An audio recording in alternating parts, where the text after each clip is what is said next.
Yo, let's go, and welcome to the video. I'm joined today with Pavadruid, who is the first Boomkin to clear Sunwell in Classic TBC the other day. They're in the guild Avatar, and without further ado, let's jump into the interview. So I see even on last phase for Black Temple, you were doing some really good DPS. Looks like 57 on All-Stars, 2800 DPS on Rage Winter Shield. DPS parsing is, as a Boomkin at least, for me, I would be lying if I said I wasn't caring at all. The RNG is so massive. Like that one boss or one parse you're referring to is just, I don't know, 70 or whatever crit chance. Yeah. Not getting targeted by an ability, not having to move from that and decay. I feel I like my page being like a full 99 page, but I don't necessarily shoot higher. If it's there, it's there. Then the page looks clean. I don't ever strive for more than that. And I did get double lusted for a good while. With the elemental shaman getting swapped out for a majority of like most phases, I think. It's starting to shift now towards the melee getting double lusted and the warlocks not, I think. But yeah, as long as you get double lusted and get some good RNG, I feel like the Boomkin parsing is very straightforward, right? Put up your dot, starfire and pray. Yeah, pray for that high crit percentage. Exactly. Yeah, so you're double lusting melee groups now, it sounds like, and I was looking at your raid comp and you had 3 warriors and only 1 hunter. That's something strange for me. Is that just for that first week for like trying to speed through for world first? Or is that like a normal thing, is having 3 warriors? In our normal comp we would for sure run more hunters. But the supposed meta for Sunwell was for sure to have your warriors deal with the majority of the cleave damage on Muru, letting your warlocks pretty much single target Muru in the first phase and dealing with the small little voids, which was actually the entire reason you brought warriors in general, and warriors being pretty good on KJ too, which were supposedly which are the 2 most difficult bosses of this tier. In a speedrun environment, if you speedrun, we didn't do it like super serious, but we tried a few weeks. We also run like 3-4 warriors and a handful of warlocks and some mages, just for the cleave damage. Our normal comp, if you just ran our normal splits, we pretty much play 1 or 2 Furies, I think, and 1 or 2 BMs in a survival. I would assume. So no, this normal 2 Furies and an Arms Warrior might continue now, because we went into launch with only one set of glaives on a warrior. But actually, I don't know. I don't really pay much attention to physical stuff. My group has stayed the same. I was looking at your guild avatar, and it looks like you're required to have an alt, and I saw a warlock named Pava something. Pavalock, maybe. Yeah. So that's your alt, but Boomkin is your main? Yeah, I started off because I started super late into, how do I call it? Classic or something? Pretty much 2 months before the pre-patch. I came back, got my druid up because I wanted to play Boomkin, because I did it so much in retail. Not really understanding what the state of a Boomkin was in Classic even. But then I had to go for like a couple of weeks due to IRL. Came back, got my druid to 70, started raiding with the guild, and just boosted a caster. I should have leveled a warlock back then, but I chose mage. But mage was like the most unwanted spec for such a long time, because everyone and their mother had a mage alt. So eventually I pivoted to the warlock, which became my split alt for the guild, and my mage alt every 2 or every 3 weeks I tried to run like a GDKP or a pug on that. But my characters for the guild are the warlock and the Boomkin, yes. So are you just a main raider in the guild? Are you an officer at all, or? Nah, I'm just a raider. I was an officer for a couple of months, but it's a pretty big time commitment, and eventually I stepped down, and recently someone else took over the position I filled, and I'm pretty confident that person is going to do an even better job. But that was like a month or 4 ago since I stepped down. But yeah, right now I'm just a normal member, or a raider as you want to call it, which is perfectly fine. So how much practice did you all get on the PTR, or did you guys have like a private server of your own to get some practice in? Well, every tier we try to PTR more and more, or at least be more efficient, but every tier it seems like it's harder and harder for us to do so. I think in total we set up 8 PTR evenings, just our normal raid schedule from 19:30 to 11. But like I said, it got released super randomly without notice on a Friday, Easter weekend, I think.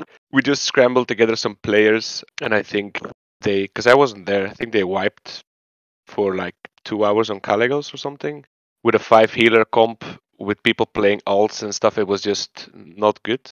And then Saturday, Sunday, we also had 2 PTR practice raids. I think they were better, and we full cleared it those evenings, or like full cleared it over the span of 2 evenings. And then the second time it came up, I think a weekend after, we wanted to we were expecting it to come up at least, so we were somewhat prepared. But the PTR was, at least when we are raiding, because we never do the daytime stuff, it's always just the evenings from 19:30 to 11. The PTR was so laggy. There were times where you had like a second delay on everything you did. And it was better for some people and worse for others. But I think we tried to get, let's say we spent around 22 hours on the PTR, which resulted in like maybe 10 hours in total of like effective practice, purely because the other nights were almost unplayable. We wiped the stupid mechanics over and over because people just could not react, or so they said, obviously, to mechanics, and we just got nowhere. And then when it comes to the private server, we tried setting something up. We did set something up, but the mob behavior, especially when you're trying to practice skips, is so different to the classic client we have right now that you couldn't really practice skips that well because the mob behavior was just so different. Like on those private servers, it's scripted in a way that even if a mob is not in combat with you, if the paladin bubbles, it like redirects its attention to a nearby player. While on Classic, if you're not in combat and the Paladin bubbles, it just hits the Divine Shield and ignores everyone else. But our officer staff did a good job of like using the private server as more as like a map of Sunwell to try and find routes. But effective testing was almost impossible there. I never played on our private server ever. I didn't have it installed either. So yeah, the use of that, I'm actually not even sure what they used it for. Yeah, I was watching the skips that you guys did to get to Kalecgos, and looked pretty clean. Like, did some of that 10-hour like effective practice that you had on the PTR, was a lot of that working on that skip to get to the first boss? We spent a lot of time on that skip to Kalecgos, and let's say if I say we spent 5 hours on it, both laggy evenings and not laggy evenings, and almost every single time it completely went to shit. It was super bad. We arrived at the stairs with like 2 people alive. So the last week, I even assumed they were perhaps gonna bin it or try something else. But our officer staff actually came up with a pretty good idea of using shadow resistance gear, SR flask to boost your SR up to 300 shadow resist, free action pots and everything. And then the first skip was you just took no damage anymore, which was super surprising, as on the PTR client everyone just got one shot by the chain lightning from the robot, and they just pulled it out and it worked amazing. But the launch night was effectively the first time we pulled it off, or like we actually did it in the way that we, how do I even put this? We never tried it on the PTR client the way that we did it on launch. Never. We never had the flask. We never had shadow resistance gear. So they just gave us all the consumes. They told us what to do, and it worked amazing. The second skip too also worked brilliant. So all the kudos to the officer team, even though I don't like to give them praise, but they did very, very well. There was a skip video that I saw going from Felmist to Twins. Did you guys practice a skip for there, like the gauntlet? We spent a good hour there, or an hour and a half there on a laggy PTR evening, but it didn't get us anywhere. We tried a lot of things, but we always died. So I think we chose to bin it, or we never figured it out. I'm not sure, but on launch we didn't skip at all past Kalecgos. So I see a lot of rank 6 Starfires over the whole like raid night, and a lot of mana pot usage. A lot of Fairy Fire. Were you keeping up Fairy Fire on trash a lot? And how else were you managing your mana besides like downranking? Pretty much the downranking, and then the drink walking is something once you get used to it becomes pretty much second nature. But yeah, I Fairy Fire almost almost everything. Everything above 150,000 health usually gets my Fairy Fire. There is nothing I can do in a single GCD that would ever amount to the damage increase I give other people with a Fairy Fire hit. It's not the most interactive thing to do, for sure. But on these evenings, just you play for the team. And I communicated with my mage about on which fights I needed Innervate, which was basically all my fights except for Felmist and Kalecgos, I think. I gave it away. But other than that, yeah, just mana pot on cooldown, drink walk, downrank when you can't sustain it anymore. But usually that's enough. When I start downranking Starfire, I can gauge pretty well what my mana is going to be at the end of the fight. And it's not like a massive hit to your DPS either way. But that's about the extent of the mana management stuff. How tricky was timing like the heroisms? Did you know beforehand like which bosses were going to get it? Yeah, I think it's majority our officer staff knowing roughly the timings on when we're gonna pull bosses. So they had mapped it out pretty well. I think we pretty much knew what we're gonna get in terms of heroisms. You have your heroes on Kalecgos, and I think you get 2 for Brutallus. Then all of them again for Felmist, 2 on Twins, and then all of them again on Muru, and then all of them again on KJ. Was usually the spacing. Of course, when I look at the Chinese team, who then swapped in the Shamans for Twins, that was a pretty smart move. Because doing Twins with 2 lusts instead of like 5 or 6 is a pretty massive difference in the first phase. But yeah, that was about the spacing of the lusts, I think. But I mean, I can be wrong with like 1 or 2. But I think that's about the extent. But we couldn't lust more, because I think they were off cooldown on Twins. But we couldn't lust more, because we needed the lusts at least 3, potentially 4. No, I think 3. I think we needed 3 lusts for Muru phase 1 when you start the boss, and then 3 more when you get to Entropius. And that's how it was mathed out then. Speaking of like roster swaps, it looks like you guys had a few of those, and even having 2 Resto Druids on a couple fights. Yeah, we so in general for the roster for this tier, and actually for Black Temple the exact same stuff. We heavily went for the player over class archetype of building your roster. I do not think, for example, the value of a Boomkin is warranted in this type of race. But we also don't have a druid that is like good on Dream State. They play a good Resto Druid, but Dream State is pretty different, right? So we opted in for like consistent Fairy Fire uptime and whatnot. And then for some fights we had to swap in healers, because we 6 healed the majority and then 7 healed on Twins and killed Jaden. I think on Twins we opted for another Holy Priest, I think. And then on KJ we opted for another Resto Druid, because they're so easy and so mana efficient with the Fire Blooms. The constant dot on 3 people. There's nothing better than a Resto Druid. And that was about the extent of our swaps, I think. We only ever swapped for skips in before Kalecgos. We swapped in just 3 random Paladin tank ults, or 2 Paladin tank ults to do the Kalecgos skip. And then after that, I think we only swapped out a DPS for a healer, and even a healer for just another of his healers, just his ult. I think we swapped the Shaman for a priest and then back again. But we swapped fairly few. We were a bit scared about the time loss when it came to swapping. Trouble zoning in, trouble loading. These launches are not always as stable. Yeah. So we pretty much went with the majority of our roster just staying intact for the run. We got to get to the saddest part of the run, where you died on Brutallus. What went wrong in Brutallus?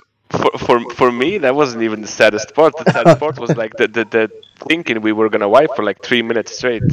The foundation of that horrible Brutallus, which is a miracle we even survived, was a taunt resist. Plate is taunting in 3, 2, 1. Plate is taunting. Resist. Vegeturn it. Fast. The very base of fucking that stuff up. We had a taunt resist, and then the other tank manually turned the boss, which was at that point still fine, but it starts desyncing the slashes on the tank and the raid. So the guy, you can't willy-nilly tank swap, because then the timing with the sides are off. Then the raid slashes falls off, but the tank still has some duration remaining, so it becomes kind of sketchy. But the tanks somewhat solved it, even though at some point I think one of our tanks had 7 stacks of the slash trying to fix it again, and the other one had 5 because they both soaked the slash. And to make matters worse, We lost our Shadow Priest 40 seconds in, and then when the tank was turning the boss instead of the taunting, as mentioned before, the boss slashed one of our Resto Shamans who was standing in a safe spot, about within the last 10 seconds of his burn damage dot. So he took 7k ticks. We lost our Resto Shaman. Our Shadow Priest was already dead at that point. I think we rested them both, and shortly after, yeah, the healing just fell behind. The Shadow Priest and the Mage died just because they didn't get healing for 10 seconds. The Shaman was and it just... We lost every single burn. That fight, I think we lost a player.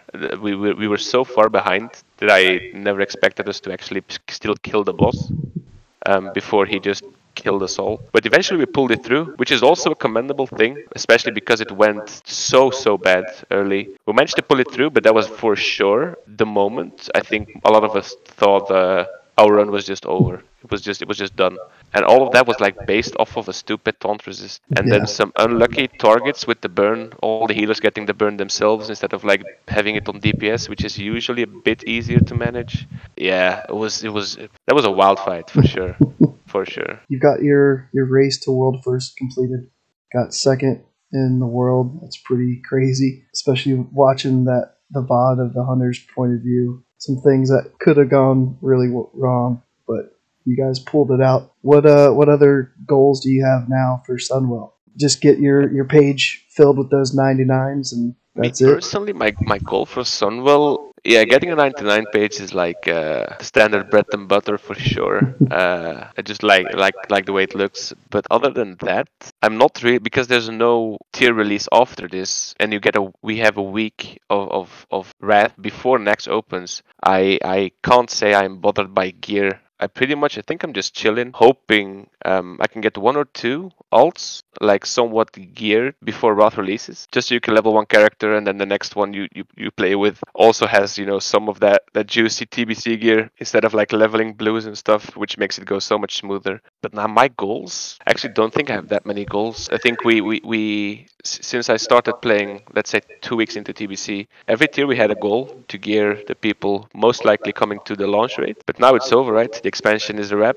We went from 27 to 9, then 6, and now 2. I think it's time to relax a bit, maybe earn some gold for Wrath, one way or another. I've never been rich in the game. I don't particularly enjoy doing more than 3 raids a week, 2 with the guild and then 1 pug at most. But I think that's what I'm going to focus on. I would like at least 25k going into Wrath, I think. I mean, it's only 10,000 gold off. But yeah, I think that's pretty much the extent. I'm hoping for Wrath 3 patch sooner rather than later for sure. Yeah, I was thinking about 25k for Wrath myself too, and I only have like 7,000 right now, so I've got some work to do. I've never been good at saving gold either though. Like every time I get some money, I started spending it on some random alt I never play. One thing about your gear that I had a question about was just your helm. You had the Cowl of the Illidari Highlord. A lot of boomies would get the legs for the off piece from the 4 set. Did you just not want the channeled elements, or did you not get the channeled elements to drop, or why did you have that helm?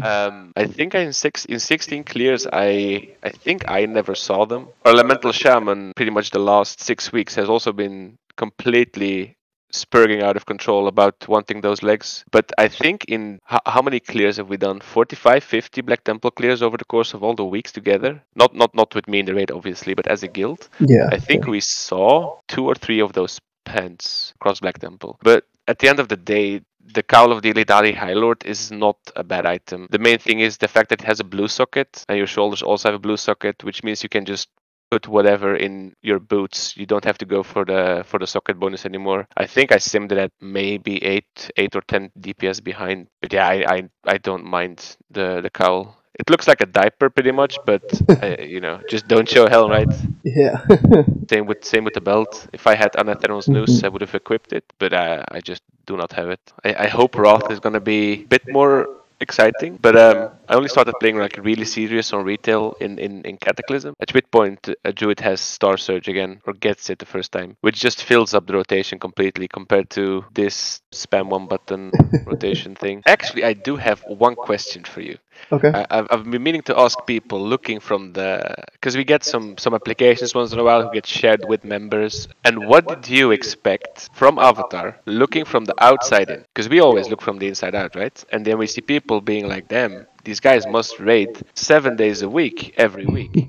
So I'm wondering what your perception is of a guild like ours. I've never even looked at like speedrunning guilds and stuff like that, so I don't even like. It was impressive to see that your progression, like rank 27, 9, 6, and then 2. So that was pretty cool. But I just didn't. I thought that you guys must have spent weeks in prep for the way you guys pulled off the trash skips and like one-shotting every boss in Sunwell. So only having that little amount of time on the PTR and being able to do what you all did was insane. Being able to handle like the mechanics and everybody all focused on like the trash skips, doing the invis pots at the right time, that coordination and everybody being on top of it like that is impressive. I mean, in that regard, it's a lot of hats off to the guy leading our raids for sure. The guy puts in a massive amount of time, communicates and leads very, very well.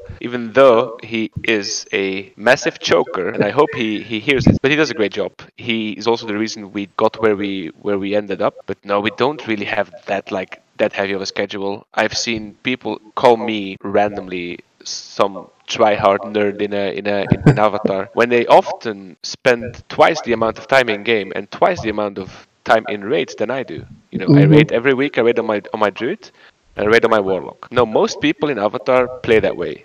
You have a main, you have an alt. We switch them around to make sure your main gets the most gear, and that's pretty much it. Two raids a week, 3 hours ish, and you're done. On launch night, people need to be dialed in, ready to go, ready to listen. No panic, no stress, and full fly. Top 5 was our goal. We played everything super, super safe in terms of we let people die, I think, almost intentionally on the twins to make sure our tanks didn't die. Because if your tanks die, it's a wipe. If one guy dies, you know, haha, you're on the floor. If we knew up front how competitive our run would be, I think we would have taken more risks. I mean, that said, I think Progress took a risk at like a skip to Muru, and they botched it, and they ended up behind us. So there's a case to be made for both, I guess. But yeah, top 5 was our goal, and we just knew that if we do our skip correctly, the first one, and we then just execute boss fights clean, we should be able to get top 5. That was like our vision going into this tier, finish TBC top 5. After the PTR sessions we had, with the amount of lag and people dying to Muru darkness and conflags because they didn't see it or their ping was too high, or maybe they just played bad, who knows. I never expected us to get second in the world. I expected somewhere along, top 10 hopefully. We never one-shot Muru either. We never one-shot KJ before. So maybe it was just like, oh, lag free, the training wheels are falling off, suddenly everything just goes so much smoother. Your DPS is like 200 DPS higher on everyone. And we just sailed through the content. It was very nice. Your raid leader was definitely on top of calling out stuff. The comms were clear for like the whole run. Like there wasn't much chatter going on. It was just the raid leader telling everybody, you know, what's going on, what to do, what cooldowns to hold, what cooldowns to use, positioning. Was he your main tank? Yeah, it was a paladin tank. Yeah, he's been our tank since August. I think he came back because he wasn't in on like. The release. A lot of the people weren't in on release. I think most of the raiders that were in now have been in the guild for like, I would say anywhere from 6 months to a year now. People have been sticking together. We've got some player turnover, especially in support roles, I would say, are very hard to keep spots for, which I think is fair because the support roles, let's be honest, it's not the most engaging gameplay, right? When you see people pop in 6k damage in Hyjol and you're sitting there like, yeah, I guess I'll just AFK and decurse or something. It's not the most engaging content. But yeah, our core right now is pretty solid. I have high hopes for what we can do in Wrath. I hope our schedule stays roughly the same, so we don't have to like completely sack our actual personal life. But I think in the classic variant of World of Warcraft, I think if you raid twice a week with your guild and you then raid efficiently, I think you pretty much should be able to compete for the launch races. I'm not sure how hard other guilds are gonna go. Maybe I'm completely wrong here and I'm supposed to raid like 5 days a week, but I doubt it. Is that something you guys were gonna do? Is do a race to World First Nax on release? Yeah, that was actually because I missed the one for TBC, and I missed that race, and then we had people going sailing in the middle of like a leveling group, or people just calling it quits after a couple of hours, I guess. And I was really excited to do it in Roth this time, being pretty established myself now in the guild, raiding there for over a year, just spamming those dungeons, grinding them out, instantly jumping into Nax and stuff. So the staggered release of Nax with like a week of just no raid out, it puts more strain on us because we need to pretty much be on our game for a week, getting that badge gear, getting that heroic Oculus stuff on your casters, like all that stuff puts extra strain, while otherwise it's just, okay guys, let's say it releases at, probably not at midnight, but whatever, let's say it releases at midnight, you just go full focus, zoom for like 20 hours, you go into the raids, you clear them, you go to bed, then you go back to your schedule. Maintaining a week of like, what is it in Roth? 12 heroics? Doing 12 heroics every day. It's a lot, Even with like a preformed group, so when you come home from work, you can instantly jump into them. It still takes a fair few hours to run those bad boys. But I think it should be fine. But I was definitely hoping more for a released race. I think the leveling aspect plus then clearing the raids is very interesting to do. Thank you for wanting to speak to me. Oh yeah, thanks for the interview.